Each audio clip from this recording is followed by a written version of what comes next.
Thank you Farooq साहब। मैं अपना मेन जो सेक्शंस कि हमारा सांबा डेवलपमेंट अथॉरिटी भी बन रहा है, सांबा डेवलपमेंट का प्लान जो है हमारा वो कोई स्ट्रक्चर बनाना है तो वो 400 स्क्वायर मीटर का, जिसको आप 16 मरले बोलते हो, 16 मरलास तक कन्वर्ट कर सकता है।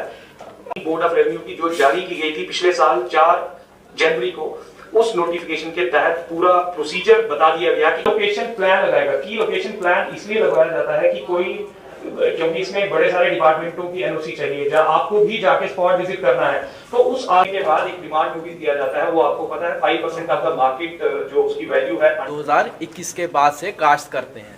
सर मेरा एक क्वेश्चन है कि कोई किसी का पेरेंट अगर कास्ट करता है, क्या उसके बच्चे को एग्रीकल्चर सर्टिफिकेट, क्या he is eligible for that और नॉट? देखिए, आज़ादी का अमृत महोत्सव हम मना रहे हैं और उसमें बेसिक जो स्पिरिट है उसकी वो ये है कि देश को अगले आने जो अमृत काल चल रहा है, जिसमें अगले आने वाले सालों में भारत को और JNK को हमें एक ऐसी जगह ले जाना है जहाँ पे एक बहुत सशक्त देश हो। तो उसकी नींव जो होती है वो जो लॉ ऑफ द लैंड है, उसको हम कैसे इम्प्लीमेंट करते हैं वो उसके ऊपर भी डिपेंड करती है। तो 2 बहुत इम्पॉर्टेंट मुद्दे जो हैं हमने आज यहाँ लिए हैं। इसमें आज हमारे यहाँ सभी रेवेन्यू ऑफिसर्स और officials up to patwari level सब यहाँ पे आए हुए हैं और हमने इसमें 2 बेसिक चीज़ों को लिया है। एक तो चर्चा है राजस्व कानूनों पे, जो हमारे रेवेन्यू लॉज हैं। आप जानते हैं कि पिछले कुछ समय में बहुत सारी रिफॉर्म्स आए हैं, डिमिस्टिफिकेशन हुई है, एक रेवोल्यूशनाइज हुआ है रेवेन्यू डिपार्टमेंट। तो जब कोई चीज़ नई इम्प्लीमेंट होती है तो उसमें बहुत सारे डाउट्स भी होते हैं, बहुत सारे ऐसे शंकाएं आती हैं, लोगों के मन में भी आती हैं, जो इम्प्लीमेंट कर रहे होते हैं उनके मन में भी आती हैं। तो एक साथ बैठ के सब लोग चर्चा करेंगे और कोई भी पटवारी से लेके टॉप लेवल पे ऑफिसर्स जो हमारे हैं यहाँ, वो सब इकट्ठे बैठ के इस पर डिस्कशन करेंगे और सोल्यूशन ढूंढने की कोशिश करेंगे। उसके अलावा प्रॉपर्टी टैक्स पे हमारे अपने ऑफिसर्स की कैपेसिटी बिल्डिंग के लिए हमने ये आज यहाँ रखा है, जिसमें प्रॉपर्टी टैक्स के हर एक एस्पेक्ट को अच्छे से डिस्कस किया जाएगा, उसको समझा जाएगा। सांबा के लिए वो कैसे अप्लाई करता है, हमारी अलग अलग म्यूनसिपल कमेटीज़ और काउंसिल्स में वो कैसे अप्लाई करता है और कितनी एग्जम्पशंस हैं, इस बारे में डिटेल में बात होगी।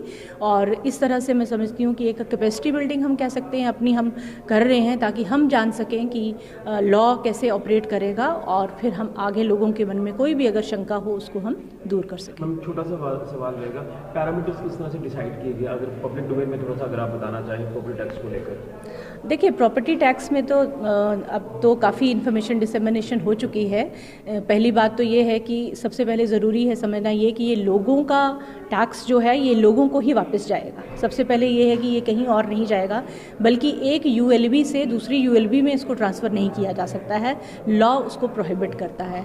उसके अलावा अप टू 1000 SFT जो रेजिडेंशियल जिनकी हम बात कर रहे हैं कि भाई जो गरीब लोग हैं उनको ये एडवर्सली इफेक्ट करेगा, तो वो एग्जम्प्टेड हैं पूरी तरह से और उनको कोई भी जो है टैक्स नहीं देना पड़ेगा।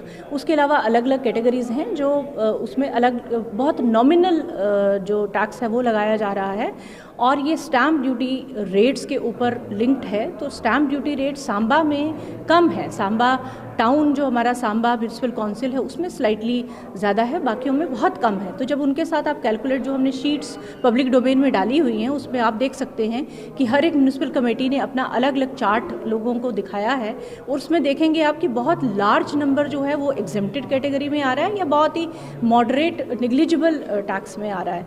तो मुझे लगता है कि लोगों को इसको वेलकम करना चाहिए, समझना चाहिए। कोई भी उनकी शंका है, कोई भी डाउट है तो वो हमसे कभी भी पूछ सकते हैं, हमसे बैठ के बात कर सकते हैं। सिर्फ अपोज करने के लिए just for the heck of it इसको अपोज ना करें, पहले समझ लें, फिर उसके बाद उसके बारे में बात की जा सकती है।